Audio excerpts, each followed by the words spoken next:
ଭଲ କି କରିନି ମୁହିଁ କ୍ୱେଶ୍ଚନ୍ ଆଣ୍ଡ ଆନ୍ସାର୍। ଏକ ନମ୍ବରଟି କହିଛି ଆସ କଥାବାର୍ତ୍ତା ହେବା। କ ନମ୍ବରଟି କହିଛି ପିଲାଟି କାହାର ଡାକରେ ସକାଳୁ ଉଠି ପଡ଼ିଲା। ଆନ୍ସାର୍ ପିଲାଟି ଶୁଆସାରୀଙ୍କ ଡାକରେ ସକାଳୁ ଉଠି ପଡ଼ିଲା। ଖ ନମ୍ବର ଶୁଆସାରୀ ପିଞ୍ଜରାରୁ ବାହାରି କେଉଁଆଡ଼େ ଚାଲିଗଲେ। ଆନ୍ସାର୍ ଶୁଆସାରୀ ପିଞ୍ଜରାରୁ ବାହାରି ଗଗନବନକୁ ଚାଲିଗଲେ। ଗ ନମ୍ବର ପିଲାଟି ସଡ଼କ ଦାଢ଼ରେ କାହାକୁ ଦେଖିଲା। ଆନ୍ସାର୍ ପିଲାଟି ସଡ଼କ ଦାଢ଼ରେ ଚମ ଧୁଡ଼ୁ ଧୁଡ଼ୁ ଫୁଙ୍ଗୁଳା ଦେହରେ ଥିବା ବୁଢ଼ାଟିକୁ ଦେଖିଲା। ଘ ନମ୍ବର ନିଜର ଲାଲ ଶାଲକୁ ନେଇ ପିଲାଟି କ'ଣ କଲା। ଆନ୍ସାର୍ ନିଜର ଲାଲ ଶାଲକୁ ନେଇ ପିଲାଟି ଫୁଙ୍ଗୁଳା ବୁଢ଼ାର ଦେହରେ ଘୋଡ଼ାଇ ଦେଲା। 2 ନମ୍ବର ସରଳ ଭାଷାରେ ବୁଝାଇ ଲେଖିବା।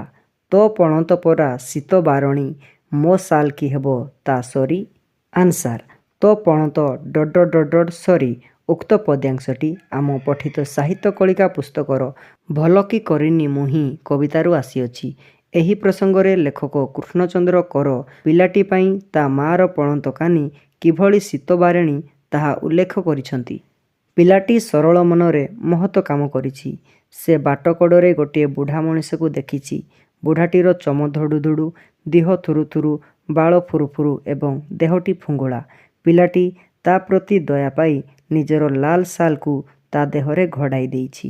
ଏଭଳି କାମ କରି ସେ ତା ବୋଉ ଆଗରେ କହିଛି ଯେ ତା ବୋଉର ପଣତ ଶୀତ ବାରେଣୀ ହୋଇଥିବା ବେଳେ ଶାଲର କ'ଣ କାମ ଅଛି? ସେ ଶାଲ କ'ଣ ତା ବୋଉର ପଣତ କାନି ସହିତ ସମାନ ହୋଇପାରିବ? ପ୍ରସଙ୍ଗଟି ଶିକ୍ଷଣୀୟ। 3 ନମ୍ବର ଆସ ଉତ୍ତର ଲେଖିବା। କ ନମ୍ବରଟି କହିଛି ଶୁଆସାରୀ ଦୁହେଁ ଆନନ୍ଦରେ ଉଡ଼ିଗଲେ କାହିଁକି?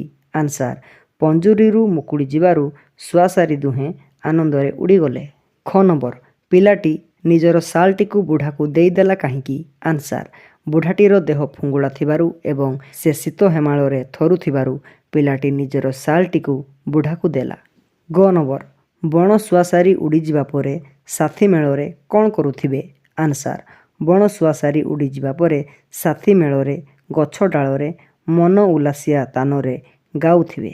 ଶାଲଟି ପାଇ ବୁଢ଼ାଟି ଶୀତ ହେମାଳରୁ ତରି ଯାଇଥିବ, ତେଣୁ ତାର ସେ ବର୍ଷଟିର କଷ୍ଟର ଅବସ୍ଥାରେ ପରିବର୍ତ୍ତନ ହୋଇଥିବ। ଏହାର ଅର୍ଥ ସେ ବର୍ଷ ବୁଢ଼ାଟି ଶୀତ ଦାଉରୁ ବେଶୀ କଷ୍ଟ ପାଇନଥିବ। ଅ ନମ୍ବର ପିଲାଟି କେଉଁ ଦୁଇଟି ଭଲ କାମ କରିଥିଲା? ଆନ୍ସାର୍ ପିଲାଟି ପଞ୍ଜୁରୀରୁ ଶୁଆସାରୀଙ୍କୁ ଉଡ଼ାଇ ଦେବା ଏବଂ ବୁଢ଼ା ଲୋକଟିକୁ ଶାଲଟି ଦେଇଦେବା ଇତ୍ୟାଦି ଦୁଇଟି ଭଲ କାମ କରିଥିଲା। 4 ନମ୍ବର ବୃତ୍ତ ଭିତରେ କେତେଗୁଡ଼ିଏ ଶବ୍ଦ ଏକାଠି ରଖାଯାଇଛି। କାହା ସହିତ କିଏ ମିଶିବ ତାକୁ ଏକାଠି ଯୋଡ଼ି ଲେଖିବା। ଯେମିତି ଫୁଙ୍ଗୁଳା ବୁଢ଼ା, ସେମିତି ହେବ ବାଳୁତ ସୁରୁଜ, ପୋଷା ଶୁଆସାରୀ, ସଡ଼କ ଦାଢ଼େ, ଫୁଙ୍ଗୁଳା ବୁଢ଼ା, ବାଗୁହା ଜାଡ଼େ, ହାବୁକା ମାଡ଼, ନିଆସି ମନ। 5 ନମ୍ବର ଏହି କବିତାରୁ କାମକୁ ବୁଝାଉଥିବା କେତୋଟି ଶବ୍ଦ ଖୋଜି ତଳ କୋଠରୀରେ ଲେଖିବା। ଯେପରି ଉଠିଲି ଉଠିଲ, ସେପରି ହେବ ଦେଲି ଦେଲ, ଦେଖିଲି ଦେଖିଲ, ଘୋଡ଼ାଇ ଦେଲି ଘୋଡ଼ାଇ ଦେଲ, କରିଲି କଲ, କାଢ଼ିଲି କାଢ଼ିଲ। 6 ନମ୍ବର ଶୁଣିଲାରୁ ଯେପରି ଶୁଣି ହେଇଛି ସେପରି ନିମ୍ନ ଶବ୍ଦ ଗୁଡ଼ିକର ରୂପ କ'ଣ ହେବ ଲେଖିବା। ହେଲା ହୋଇ, କାଢ଼ିଲା କାଢ଼ି, ଦେଲା ଦେଇ, ଉଡ଼ିଲା ଉଡ଼ି, ତରିଲା ତରି, ପାଇଲା ପାଇ। 7 ନମ୍ବର ଏହି ପାଠରେ ଧୁଡ଼ୁ ଧୁଡ଼ୁ ପରି ଆଉ କେତୋଟି ଶବ୍ଦ ବ୍ୟବହାର କରାଯାଇଛି ତାକୁ ବାଛି ତଳ କୋଠରୀରେ ଲେଖିବା। ଧଡ଼ପଡ଼, ଉଡ଼ି ଉଡ଼ି, ଥୁରୁ ଥୁରୁ, ଫୁରୁ ଫୁରୁ।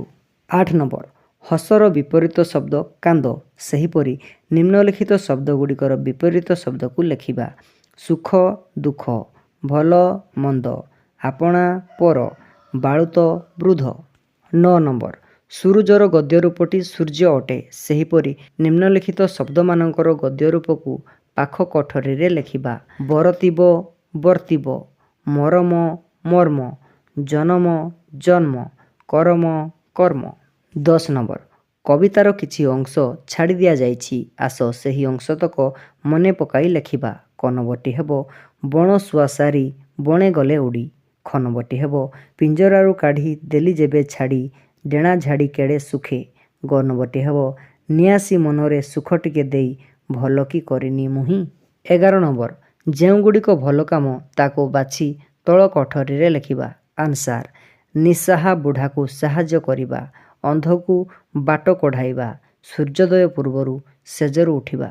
ଯଦି ଭିଡ଼ିଓଟି ଭଲ ଲାଗିଛି ତେବେ ଚ୍ୟାନେଲକୁ ସବସ୍କ୍ରାଇବ୍ କରିବା ପାଇଁ ଜମାରୁ ବି ଭୁଲିବ ନାହିଁ। Thank you for watching.